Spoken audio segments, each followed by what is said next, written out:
ओम शांति। 17 नवंबर 2022 की साकार मुरली से होमवर्क। आज की मुरली से होमवर्क रहेगा, श्रीमत पर चल पूरा पुरुषार्थ करके पूरा वर्षा लेना है। आज की मुरली में श्रीमत है बाप को याद करने की।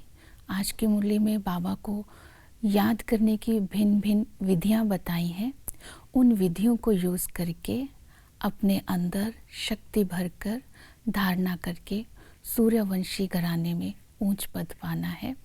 जैसे कि आज की मुरली में बाबा ने कहा कि सवेरे सवेरे उठकर बाप को याद करने की आदत डालनी है। 3-4 बजे तो ज़रूर उठना है।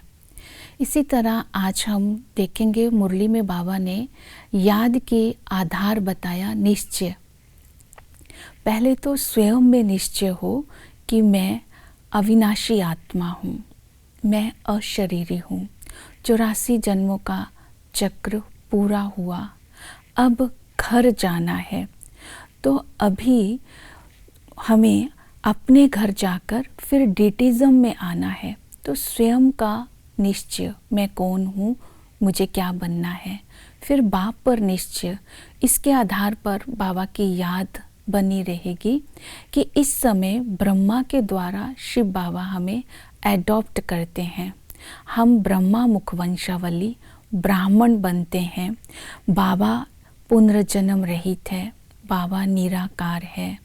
बाबा को जब हम पिता के संबंध से याद करते हैं तो सुख मिलता है। जब हम प्रभु, ईश्वर, अल्लाह के नाम से याद करते थे तो आत्मा को सुख नहीं मिलता था। तो अभी हमें बाबा से वर्षे के रूप में 3 रूप से वर्षा मिलता है। ब्राह्मण कुल के रूप में, सूर्यवंशी कुल के रूप में, चंद्रवंशी कुल के रूप में। ये दोनों वर्षे, सूर्यवंशी और चंद्रवंशी कुल का वर्षा ब्राह्मण कुल के वर्षे के आधार पर है। तो हमें कितना निश्चय है बाबा पर, हम ब्राह्मण कल्चर को अपने जीवन में कहाँ तक धारण करते हैं। तो ब्राह्मण कुल में नियम, मर्यादा और रीति रस्म, चाल चलन सब कुछ आ जाएगा।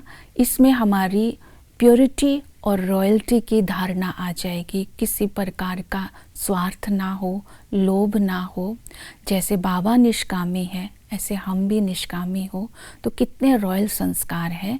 तो इनके आधार पर सूर्यवंशी, चंद्रवंशी बनेंगे। और तीसरी याद करने की विधि जो आज की मुरली में बाबा ने बताई है, वो बताई सच्चा लव। बाप मिला, सब कुछ मिला। अर्थात बाबा में संसार है, बाबा ही मेरा संसार है। तो निरंतर बाबा की याद और बाबा के संस्कार आत्मा के अंदर आते रहेंगे। बाबा को पिता के संबंध से तो याद करना ही है, लेकिन उसको अपना कंपेनियन बनाते हुए उसको कंबाइंड हो जाना है उनके साथ।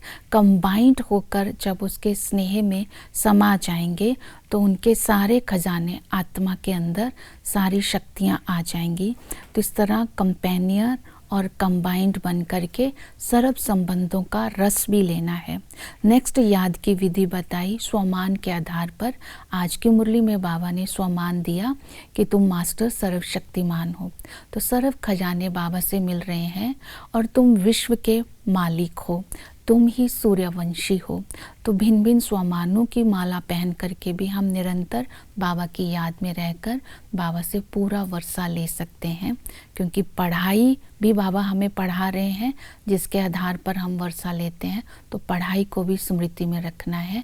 जो आदि मध्य अंत का काल क्या बनना है हमें, और हम पूरे सृष्टि चक्कर में क्या थे, ये सब आज बाबा ने बताया।